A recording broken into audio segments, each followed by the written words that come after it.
17, 11, 19 Lukas 17, 11, 19 itu terjadi ketika dia pergi ke Yerusalem, melewati perbatasan Samaria dan Galilea.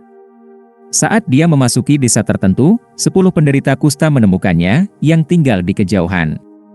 Mereka mengangkat suara mereka, berkata, "Yesus, Guru, kasihanilah kami." Ketika dia melihat mereka, dia berkata kepada mereka, "Pergi dan tunjukkan dirimu kepada para imam."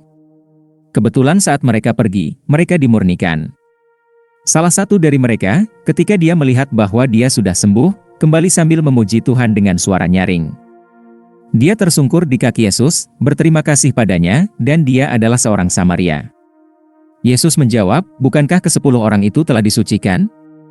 Tapi di mana 9? Tidakkah ditemukan seorang pun yang kembali untuk memuliakan Allah kecuali orang asing ini?" Lalu dia berkata kepadanya, "Bangun dan pergi." Imannya menyembuhkannya. Membersihkan 10 penderita kusta. Apa yang diungkapkan hal ini tentang Yesus? Dia mengharapkan yang disembuhkan untuk memuji Tuhan sebagai tanggapan. Catatan dan penerapan, membersihkan 10 penderita kusta ini sedikit berbeda, karena penyembuhan terjadi dalam perjalanan ke pendeta yang akan memeriksa apakah mereka bersih. Ke-10 orang itu menjalankan iman pada apa yang mereka anggap akan sembuh, meskipun mereka membiarkan Yesus masih menjadi penderita kusta.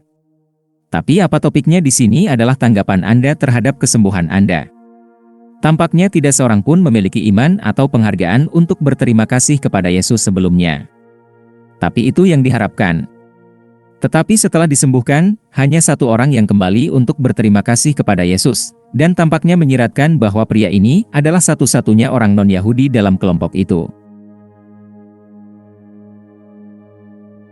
Sekali lagi kita melihat iman yang lebih tinggi dari bangsa-bangsa lain seperti yang diperlihatkan oleh perwira dan wanita bukan Yahudi. Saya akan membayangkan bahwa penderita kusta bukan Yahudi yang bepergian dengan penderita kusta Yahudi akan diperlakukan seperti penderita kusta. Dia mungkin dibenci bahkan oleh orang lain. Para penderita kusta Yahudi sedang dalam perjalanan ke imam. Tapi apa hubungannya penderita kusta non-Yahudi ini dengan itu? Dia tidak berada di bawah hukum Musa. Apakah pendeta akan memeriksanya, karena dia bahkan bukan seorang Yahudi?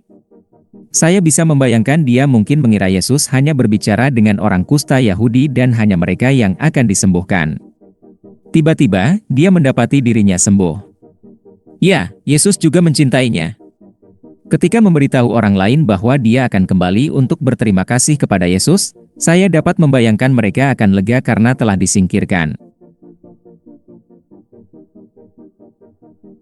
Orang Yahudi pergi ke pendeta mereka sementara orang bukan Yahudi pergi ke pendetanya. Pengakuan iman Tuhan Yesus Kristus. Saya mengakui dosa-dosa saya, dan saya bertobat dari dosa-dosa saya, dan saya mengakui Tuhan Yesus Kristus sebagai satu-satunya dan cukup juru selamat hidup saya, menulis nama saya dalam buku kehidupan. Roma 10:9 Jika kamu mengaku dengan mulutmu, bahwa Yesus adalah Tuhan dan percaya dalam hatimu, bahwa Allah telah membangkitkan dia dari antara orang mati, kamu akan diselamatkan. Roma 10:9.